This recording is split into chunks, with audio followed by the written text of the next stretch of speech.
The second reason is because her most holy Son was himself to obey this heavenly Queen and his mother. Since he was the creator of the elements and of all things, it follows naturally that they should obey her, to whom the Creator subjected himself, and that they should be commanded by her. Was not the person of Christ himself, in so far as his human nature was concerned, to be governed by his mother according to the constitution and law of nature?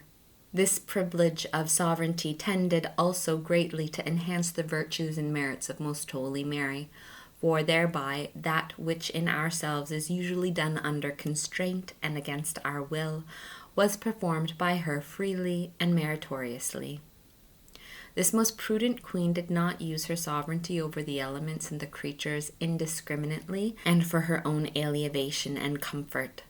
but she commanded the creatures not to suspend their activities and influences in as far as they would naturally be painful and inconvenient to her. For in these things she was to be like her most holy Son, and suffer conjointly with him. Her love and humility did not permit her to withhold and suspend the inclemencies of the creatures in her regard, since she knew how valuable suffering is, and how estimable in the eyes of the Lord. Only on some occasions, when she knew that it was not for her benefit, but necessary for her Son and Creator, the sweet mother restrained the force of the elements and their influences, as we shall see farther on during her journey to Egypt, and on other occasions, where she most prudently judged it proper that the creatures recognize their Creator and reverence him, or protect and serve him in some necessity.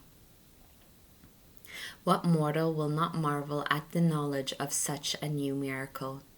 To see a mere earthly creature, yet one clothed with the sovereignty and dominion of the whole creation, esteem herself in her own eyes as the most unworthy and insignificant of the creatures, and in these humble sentiments command the wrath of the winds and all the rigors of the natural elements to turn against her, and under obedience fulfill her command. In obeying her, however, these elements, full of reverence and courtesy towards such a mistress, yielded to her wishes, not in vengeance of the wrongs of their Creator, as they do in regard to the rest of the children of Adam,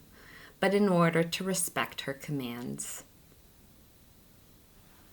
In the presence of this humility of our invincible Queen, we mortals cannot deny our most arrogant vanity and presumption, or rather, our audacity, since, seeing that on account of our insane outrages, we merit the furious rebellion of the elements and of all the harmful forces of the universe against us,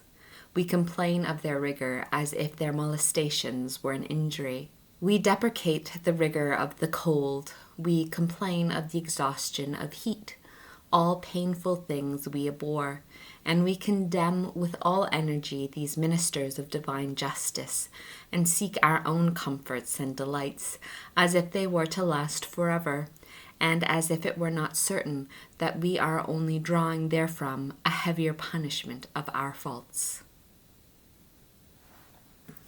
But returning to the consideration of the knowledge and power given to the Princess of Heaven, and the other gifts preparing her worthily for the position of Mother of God, we can understand their excellence, for we see in them a certain infinity or boundlessness, participating of the divinity, and similar to that which was afterwards possessed by the most holy soul of Christ.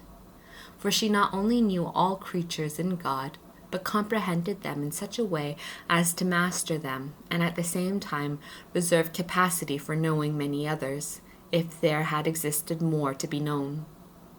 I call this knowledge an infinity because it seems to partake of the qualities of infinite knowledge,